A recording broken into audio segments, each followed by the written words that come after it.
மரியாதைக்குரிய சபாநாயகர் அவர்களுக்கும்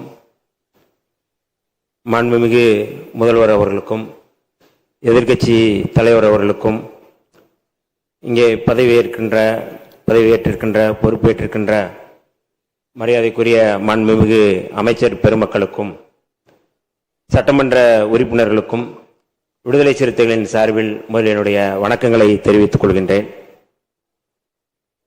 இன்றைக்கு இந்த 17வது சட்டப்பேரவையில் புதிதாக சபாநாயகராக தேர்ந்தெடுக்கப்பட்டுள்ள மரியாதைக்குரிய ஐயா ஜேசிடி பிரபாகர் அவர்களுக்கும் துணைத் தலைவர் மரியாதைக்குரிய ரவிசங்கர் அவர்களுக்கும் விடுதலை சிறுத்தைகளின் சார்பிலும் எமது தலைவர் எழுச்சி தமிழர் தொல்காப்பியன் திருமாவளவன் அவர்கள் சார்பிலும் எங்களுடைய வாழ்த்துக்களை தெரிவித்துக் கொள்ள கடமைப்பட்டிருக்கின்றோம்.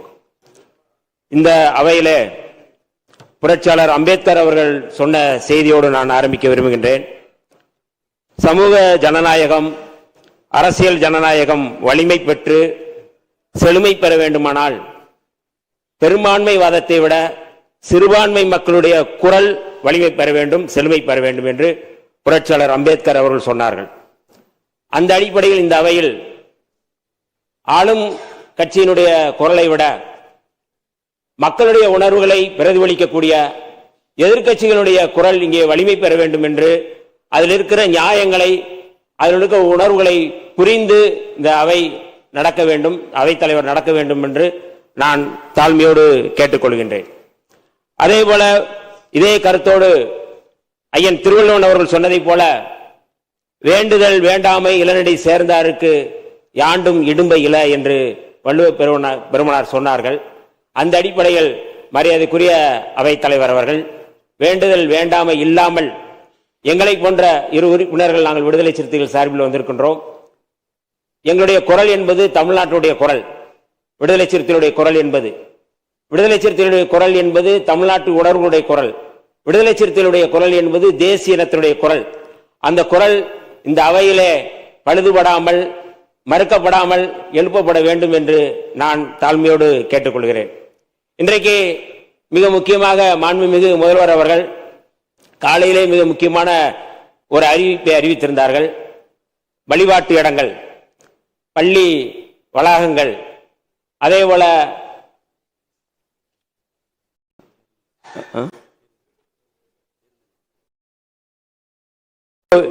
கோவில் தானே அது, மக்கள் கூடுமிடம், இந்த இடங்களில் மொத்தம் 717 மதுக்கடைகள் மூடப்பட வேண்டும் என்று அவர் அறிவித்திருப்பதை விடுதலை சிறுத்தைகளின் சார்பில் நாங்கள் வரவேற்கின்றோம்.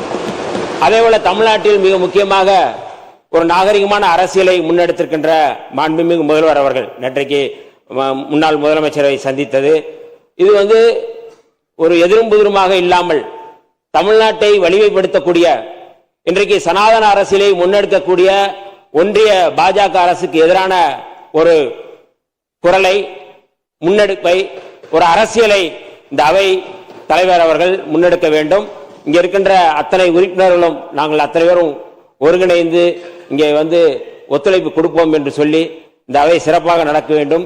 பெரும்பான்மைவாதத்தோட சிறுபான்மை மக்களுடைய குரல் இங்கே வலுப்பெற வேண்டும், தமிழ்நாட்டில் வலுப்பெற வேண்டும் என்று கேட்டு அத்தனை அவை உறுப்பினர்களுக்கும் என்னுடைய வாழ்த்துக்களையும் அவை தலைவர் அவர்களுக்கும் வாழ்த்துக்களையும் தெரிவித்து விடைபெறுகிறேன். நன்றி, வணக்கம். மாண்புமிகு உறுப்பினர் திரு SSB சையத் ஃபாரூக் பாஷா அவர்கள்.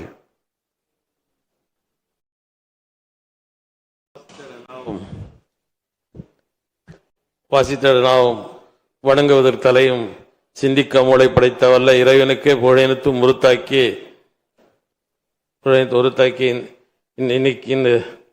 முறுத்தாக்கி என்னுடைய வாழ்த்துரையை பதிவு செய்ய விரும்புகிறேன்.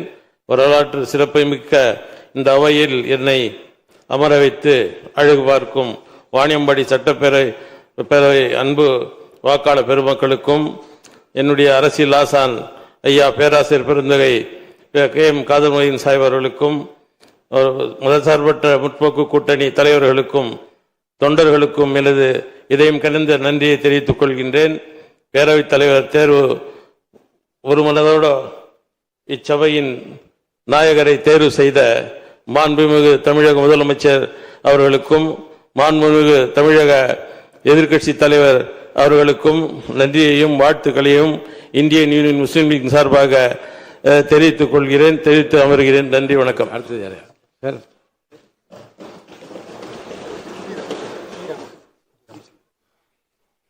மாண்புமிகு உறுப்பினர் திரு டி ராமச்சந்திரன் அவர்கள்.